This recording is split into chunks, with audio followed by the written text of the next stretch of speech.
I never imagined I'd share my story online. But here I am.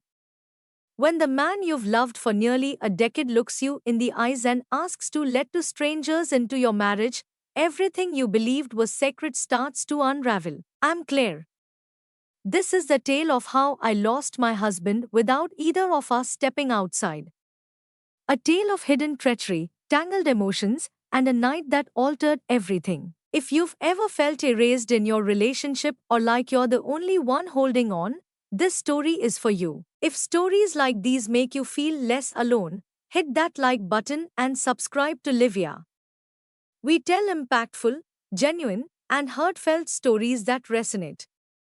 Your support fuels our daily storytelling. I once thought that if you loved someone deeply, they would never cause you pain. I held that belief for nearly a decade of marriage. In every late night chat, every argument followed by gentle apologies, and each quiet morning brewing his coffee just right, to sugars, no cream, I thought we were unbreakable. We may not have been perfect, but we were uniquely us. Nathan Carter. The man I married at 25, with an empty bank account but a full heart. He showed kindness. Reflective.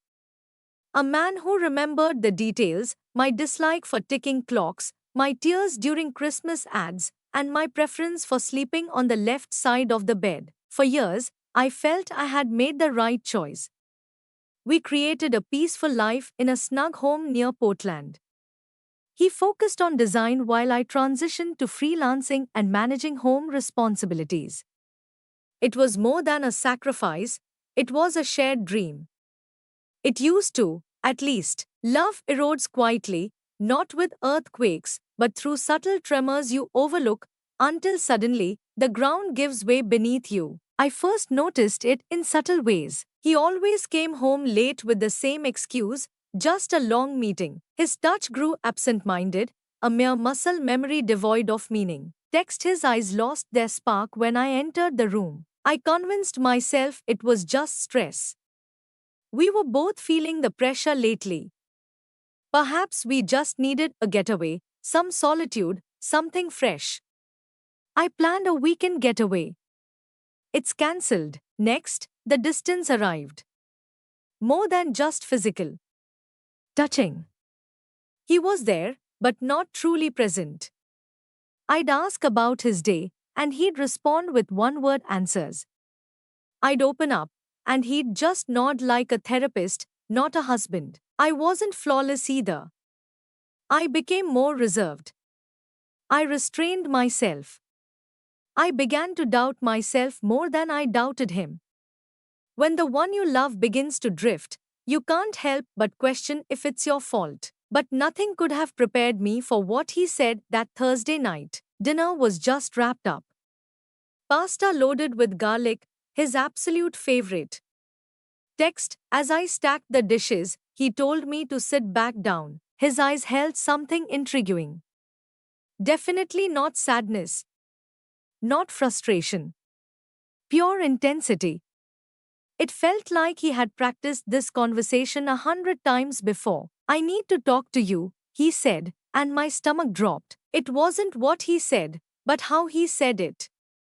Calculated. Watch out. It was as if he sensed that what followed could alter everything. It happened. He gazed at me, and with an airy calmness, he said, "Let's invite two others into our relationship for the weekend. I've been thinking it could bring us closer." I initially thought he was kidding. Then it hit me. He wasn't. Some moments in life shatter your heart and twist your entire reality. Sitting across from Nathan at our kitchen table, his words echoed in my ears, refusing to fade. Two more individuals. Weekend vibes. Something to unite us. I gaped at him, my mind racing to keep up. Was this a test? A joke that fell flat? Yet, his eyes revealed a different story. There was no humor, no teasing glint, just a chilling conviction. "Nathan," I said, taking my time, as if rushing could break the spell of the moment. "What are you trying to say?" He leaned in, elbows on the table, fingers intertwined as if ready to pitch a fresh idea. I've been reflecting on us and the distance between us. I've started exploring ideas from books, podcasts, and couples who claim that opening up their marriage has made them stronger. I blinked. Is he really quoting relationship influencers now? A tension gripped my spine, a silent defense awakening within. Do you really believe that involving outsiders will solve our unspoken issues? They'd know each other, he said swiftly. They are, my friends. Trusted individuals. Wow, that just made it worse. I felt my stomach twist. You've talked to them already, he nodded, as if the deal was already done. They're coming over Saturday night. I pushed back from the table, the chair legs scraping sharply against the hardwood floor. The noise felt intense, final, like a deep crack. You made this choice without me. He stood too, hands open as he always did to de-escalate. Claire, I didn't mean to hurt you. I thought you'd be open to something new and freeing, liberating. The word ricocheted in my mind like a harsh punchline. Was I trapped in a prison? Then, I tuned him out as he kept talking. I found myself retreating inward, replaying every conversation, every kiss, every quiet night on the couch that now felt like a lie I missed. I stepped out of the room. I shut the bedroom door and leaned against it, pressing my hands into my eyes. Yet, the tears flowed regardless. Intense, swift, wild. This was more than just sex. Or unfamiliar faces. Or whatever he believed would help us. This was a profound betrayal. Not a physical betrayal, not yet, but a break of the promise that we were a team. Big decisions were made together. My body, my heart, my safety weren't his to give. He tapped gently on the door but stayed outside. Claire. Just think about it, that's all. Take it easy. Let's chat tomorrow. Sound good? No response. No more words remained. The following day, I just went through the motions. Breakfast done, emails answered, laundry folded. Nathan pretended as if nothing occurred. He kissed my cheek before heading to work, called during lunch just to say hi, as if he hadn't just dropped a bomb on our marriage the night before. Yet, something within me shifted. The moment my hands trembled against his favorite coffee mug, I felt it deeply. I flinched when he hugged me from behind that evening. My mind was shouting, "What are you doing? He can't see you. He can't hear you." Saturday arrived way too fast. I thought about leaving that morning. I stood in a walk-in closet with a duffel bag, quickly grabbing jeans and a toothbrush, then paused. Where should I head? Emily was away until Sunday. My sister lived 3 states away. I let my pride stop me from reaching out to anyone else. Part of me still hoped he'd call it off, yet he didn't. At 7:45 p.m., I froze in the hallway outside our living room. Voices echoed around me. Joyful laughter. Ice clinks in glasses. Nathan's voice is warm and lively, reminiscent of a charming dinner party host. I felt like a ghost in my own home. Suddenly, I heard my name. Hey Claire. Join us. My feet just took off.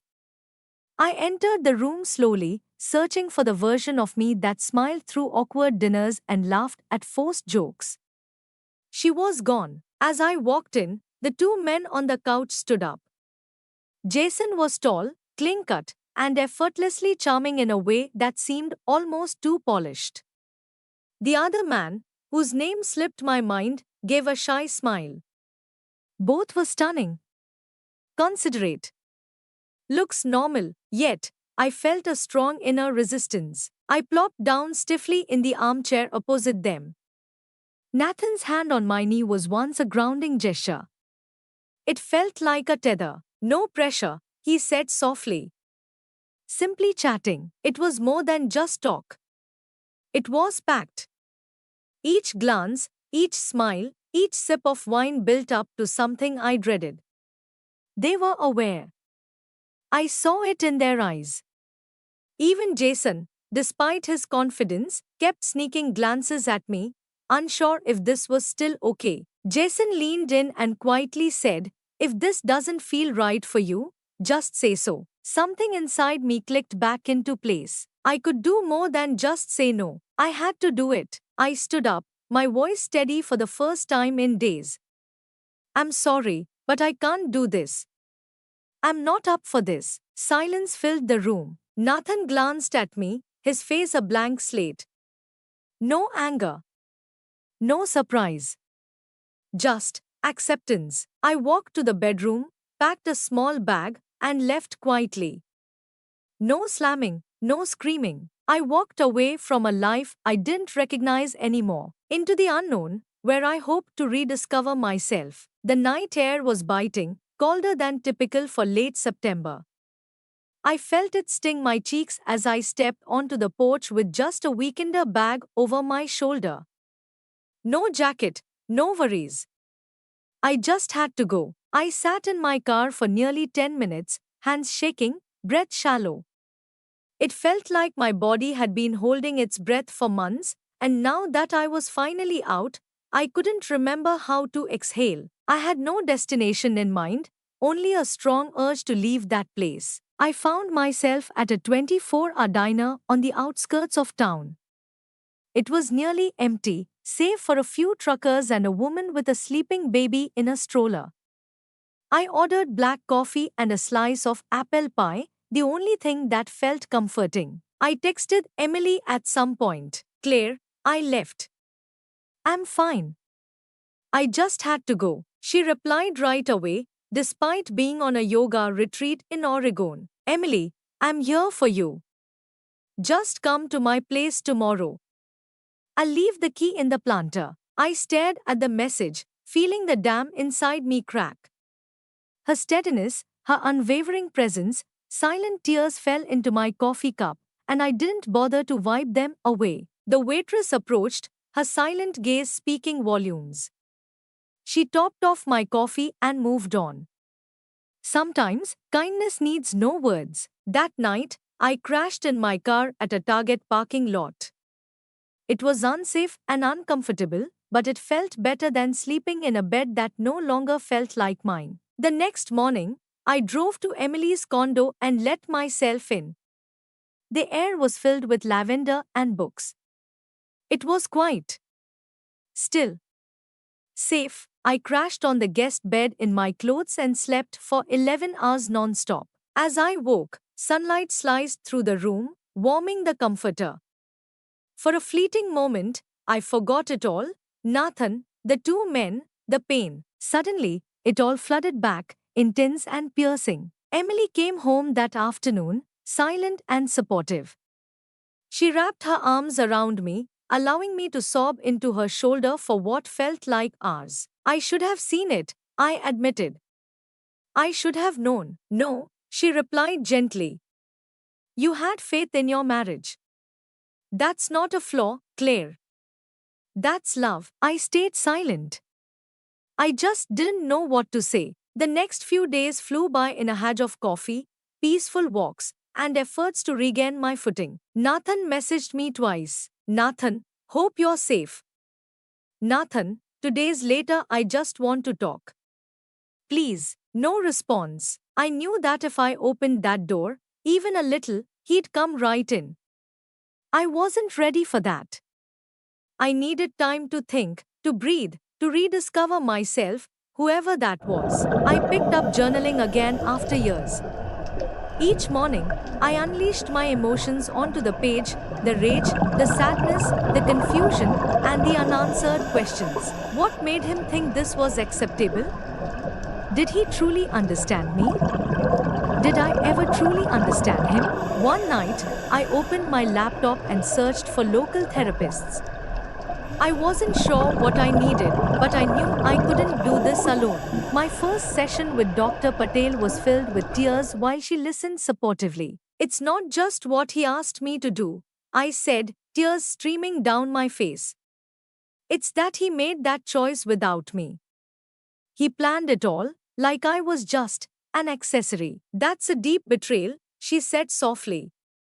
It's not only the act itself, it's the disregard for your voice. Absolutely. That's all there is. For the first time since it happened, I finally felt understood. Weeks passed. Nathan's texts kept coming, some desperate, others furious. One message said, "Nathan, you're overreacting. I was just trying to help us out." I felt the urge to scream, to shake him, to make him see. I stayed silent. I realized that what he had shattered couldn't be repaired with words. Not now. Maybe never. I started creating routines. Just simple things: morning coffee on Emily's balcony, afternoon park walks, evening stretches on the floor with soft music. Heartbroken yet healing. That was what truly counted. One Saturday afternoon, Emily and I lounged on her couch with tea in hand. She glanced at me and asked, "Do you know what you want to do next?" I nodded. "I'm considering filing for divorce." Speaking those words was like shutting a door. Final. Silent.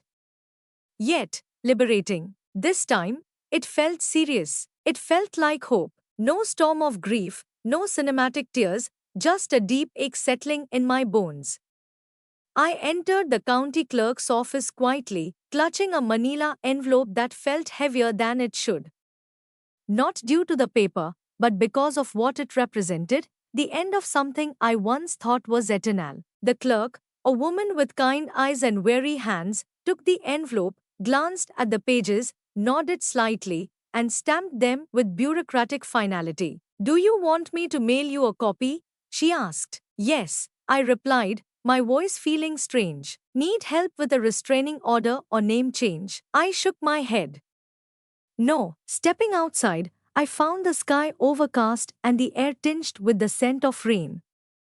I paused on the sidewalk, observing people as they moved through their routines, oblivious to the fact that my life had just divided into a before and after. I didn't cry or fall apart.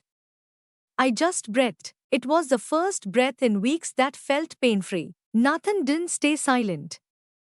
Within an hour of the divorce notice, he called. Again and again. The voicemails varied from confusion to anger to desperation. "Claire, this isn't right. We can sort this out. I'm confused. You promised we'd always stick together. Is that it? You're finished?" "Just done." I stayed silent, tuning out the last few words. I realized that even a small opening could lead to letting him back in. I had faced the fallout of my silence too often. I was finished shrinking myself for someone else's comfort. The universe really knows how to pick its moments. On a sunny Sunday afternoon, I returned from a walk and spotted Nathan at the edge of Emily's front steps. He looked different. Not in a good way. Tired and worn, like a man deprived of sleep. His usual well-groomed appearance was disheveled, and the confidence that once fit him like a tailored suit had vanished. "Claire," he said. Not a plea or a demand. Just my name, softly spoken, as if it might shatter. I hesitated. I could have gone back inside, locked the door, and pretended not to see him. But deep down, I knew I had to confront this, to look him in the eye and reclaim the parts of myself lost in the shadow of our marriage. I stepped outside. The wind pulled at my sweater as we stood there, the air thick with unspoken words. "I have the papers," he said at last. I nodded in agreement. "Why didn't you reach out to me first?" My breath caught. "I did talk to you, Nathan. So many times. In whispers, tears, and silence. You didn't hear me. Or maybe you just didn't want to." His jaw clenched. He averted his gaze. "You caught me off guard that night," I said. "You made choices for us and thought I would just go along with it. As if my body, my feelings, my boundaries were negotiable. I never intended to hurt you." I let out a hollow laugh. "But you did. The worst part. I don't think you truly grasp how." He stepped forward. I stayed still. "Remember our first apartment?" I asked. The one with those yellow kitchen tiles I couldn't stand?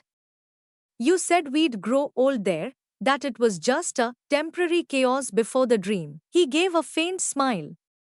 I remember, this isn't temporary anymore. It's not chaos, it's clarity. I realize how long I've been holding my breath in this relationship. I was trying to save us, he whispered. No, Nathan. You were focused on preserving your idea of us, and in doing so, you lost me. Quite. I still love you, he said, his eyes sparkling. I still remember loving you, I said. But that's not the same. He flinched as if the words struck him in the chest. Perhaps they did. I miss you, he said softly. I miss the me who didn't doubt my worth to keep you, I said. Another break. I'm not returning, I said. Not to our past. Not to who I was in that marriage. I'm creating something new, and it begins with space. He nodded, hesitantly. I can't fix it. You don't have to, I said softly. Not everything is meant to be fixed. Some things are meant to end. Goodbye, Nathan, she said softly. I turned, walked to the door, and didn't glance back. The upcoming weeks turned out to be quieter than I anticipated. Grief hit me in waves, mostly at night when everything was quiet. But so did peace, a peace I hadn't felt in years. Small joys popped up, late night tea with Emily, strolls in new neighborhoods, watercolor painting on the porch. I dove back into reading, novels, poetry, books on boundaries and self-worth. I even joined a pottery class, eager to shape something fresh. I started to feel like myself again. Not just a wife or a project. Just Claire. One night, while folding laundry, I discovered Nathan's old hoodie at the bottom of my bag. I paused, letting my fingers curl into the fabric. No tears fell. I smiled, whispered, thank you, and dropped it into a donation bag. Not all goodbyes require an audience, some just need sincerity. Emily was spot on. I was glowing, not because I had moved on, but because I had moved through heartbreak, betrayal, and the ache of letting go. Every small step brought me closer to the version of myself I had nearly forgotten. Not the woman who chose to maintain harmony. She chose herself in the end. For the first time in years, I felt no fear about what was ahead. I was set to write it, my story, my voice, my life, my way, my rules. Healing didn't burst in like sunlight after a storm. It crept in like morning fog, slow, quiet, gentle. Most days, only I could see it. A moment of stillness. A deeper breath. A decision made without doubt. I spent weeks reconstructing my life, enjoying long phone-free walks, treating myself to fresh flowers, declining energy-draining commitments, and embracing everything that sparked joy. I discovered my rhythm. It wasn't quick or showy, but it was uniquely mine.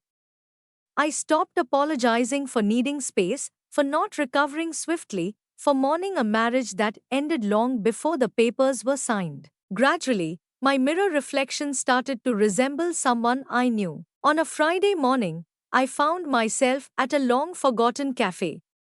With a book in hand and a chai latte warming my palms, sunlight danced across the table. Suddenly, I felt the gaze of someone from two tables away. He seemed familiar, tall and lean.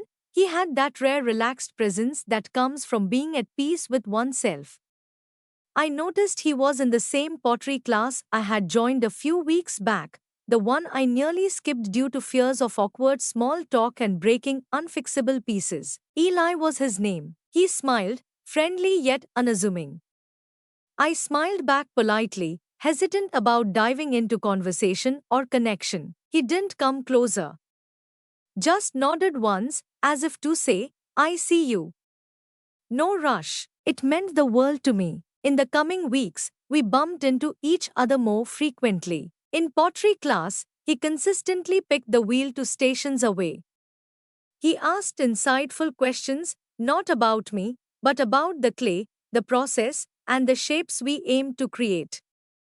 When I faced challenges with my first ball, he demonstrated how to center the clay without letting it collapse. It's not about force, he said. It's about listening to its needs. I paused, hands covered in mud, and thought, if only someone had said that about me. I kept my divorce to myself at first.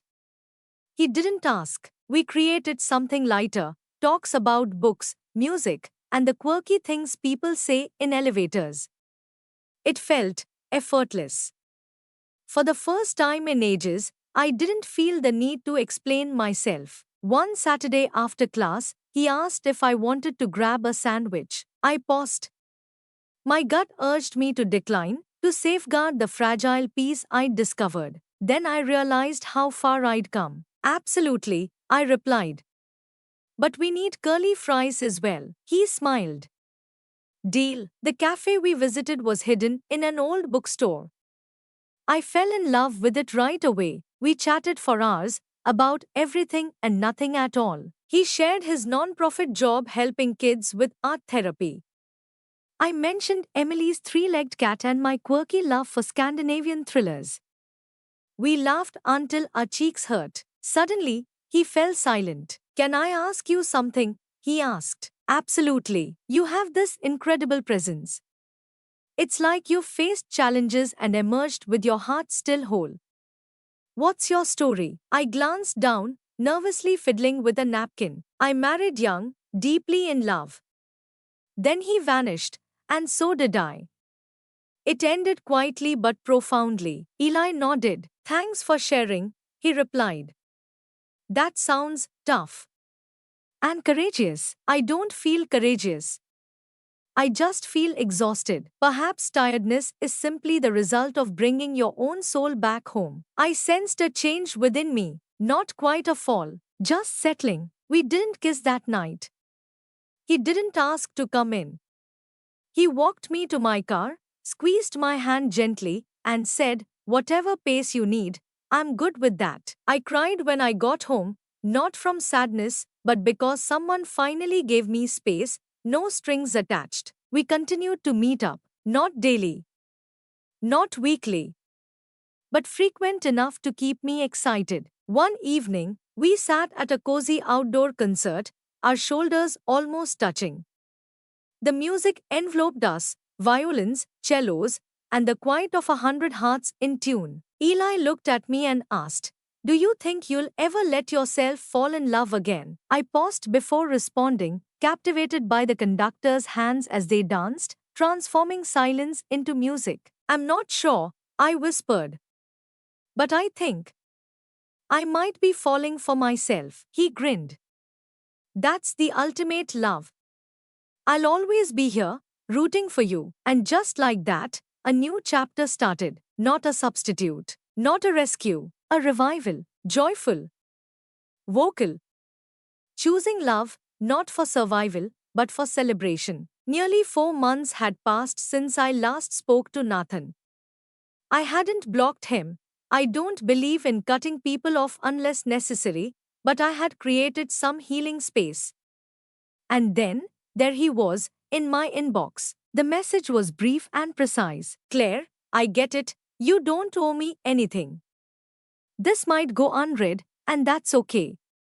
I've been working with a professional and have come to terms with how I let you and myself down. If you're ever open to meeting, just to chat, no pressure, I'd really appreciate it. Nathan, I gazed at the screen for ages. Later that evening, Emily spotted me on the balcony, laptop open, with my tea long gone cold beside me. You good? She asked. I nodded. He wants to chat. Her eyes darted to the screen. Are you really going to let him? I don't know, I said. Part of me thinks, what's the point? But another part is curious. Not to go back, but to see if he finally understands what I spent years trying to express. She held back, as always. Whatever you decide, do it for yourself, not for closure or guilt. Just for you. I agreed to meet him next Sunday at a public park. Broad daylight. No symbolism. just neutral ground. When I arrived, he was already there, sitting on a bench under the old willow tree we used to pass on date nights. He stood when he saw me, but stayed put, offering a small, tentative smile. Hey, he exclaimed. Hello. We took a seat. The silence hung between us, tense yet not piercing. He looked different. Not worse, just stripped down. Like someone who would finally faced the mirror long enough to see beyond the surface. I'm not trying to win you back, he said, his voice low. I've known that since the night you left. I exhaled a breath I didn't know I was holding. I'm sorry, he said. Not just for that night with the guests, but for all the years before. For every time I ignored your discomfort, every moment I mistook selfishness for freedom. I stayed silent, not from spite, but to give his words the space they needed to settle. I thought I was being brave by pushing boundaries and trying to save us with something radical. But deep down, I was just afraid to confront the real issues, like why we'd grown distant and why you were shrinking. I glanced at him. Tears filled his eyes. I took your silence for consent and your gentleness for permission. That's not love, it's control masked as intimacy. A lump formed in my throat, not from pain, but from understanding. I never stopped loving you, I said softly. But I had to learn to love myself more. He nodded. I'm glad you did. A bird soared above, wings cutting through the quiet. I won't reach out again, he stated. Unless you want me to. I just needed you to hear it, not to change anything, but to recognize it. Thanks, I whispered. We lingered a bit longer. To people who had loved and hurt, now sharing a silence that felt soothing. As I got up to leave, he stayed put. That, above all, showed me he truly meant his words. That evening, I had dinner with Eli. He didn't pry when I mentioned seeing Nathan. He simply listened as I shared about the bench, the apology, and the gradual lifting of weight. It wasn't about closure, I said. It was about being heard by the him who finally knew how to listen. Eli leaned in, his fingers grazing mine. You don't owe anyone your pain. But sharing bits of it is okay. I nodded in agreement. I believe I'm finally free, I said. He grinned. You've been free for a while, you just hadn't voiced it yet. That night, I strolled barefoot on Emily's balcony, moonlight warming my skin. I gazed at the stars, feeling only gratitude for every chapter, even the tough ones. They brought me here, to a place where my heart beats softly yet completely. Embrace a life where love is felt, not acted. For the first time, that presence starts with me. No fireworks. No passionate kiss in the rain. Just a calm Tuesday morning with the aroma of banana bread filling Emily's apartment. I was cozied up on the couch, sketchpad in hand, when my phone buzzed. Eli, free for a walk today? No plans, just the sky and our shoes. I smiled, my heart racing before my fingers could catch up. I replied, sky and shoes sound perfect. We met at our usual spot, the entrance to Rosewood Trail, right by the coffee cart known for the best honey oat lattes.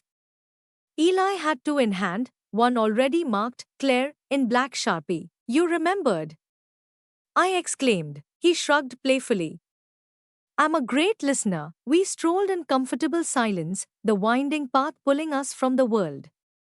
The woods were blooming, spring's first hints unfolding with quiet grace.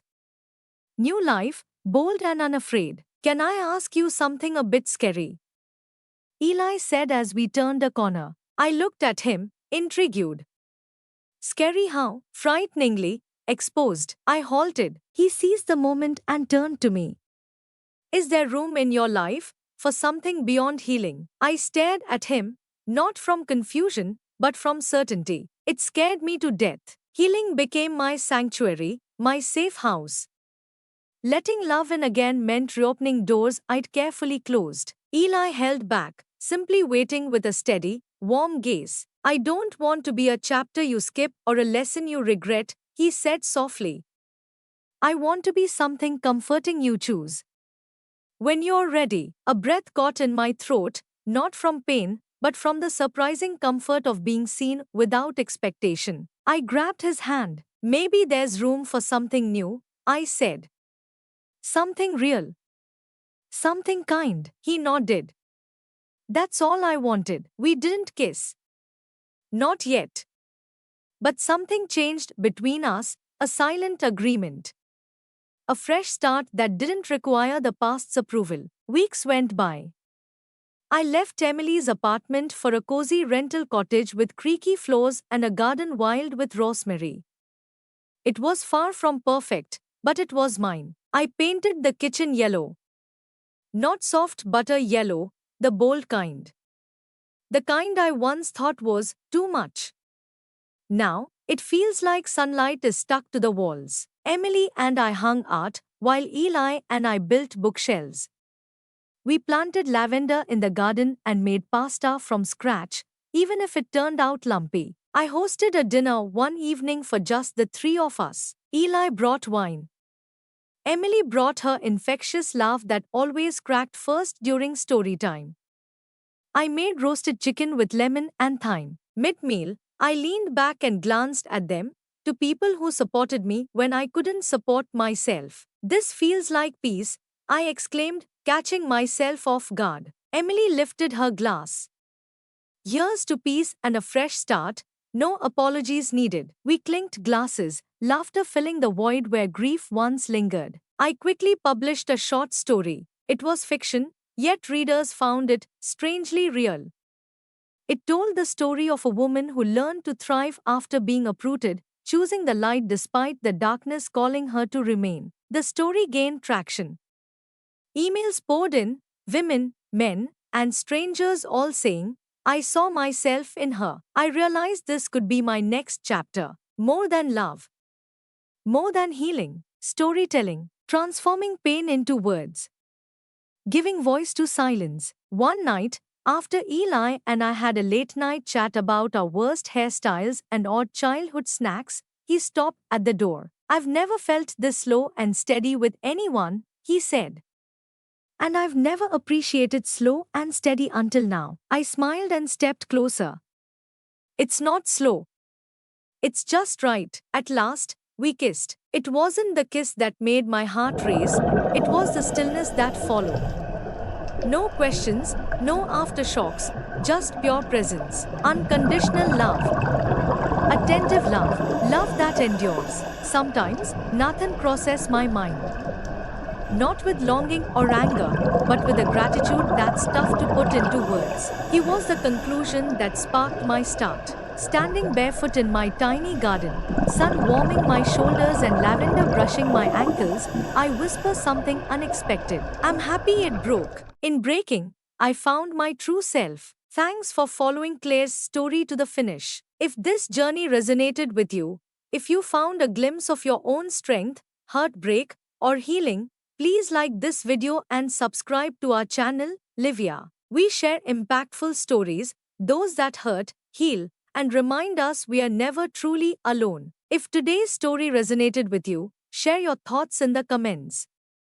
Every voice matters, and your words could make a difference for someone out there. Until next time, prioritize your heart and always choose yourself. Love, Livia.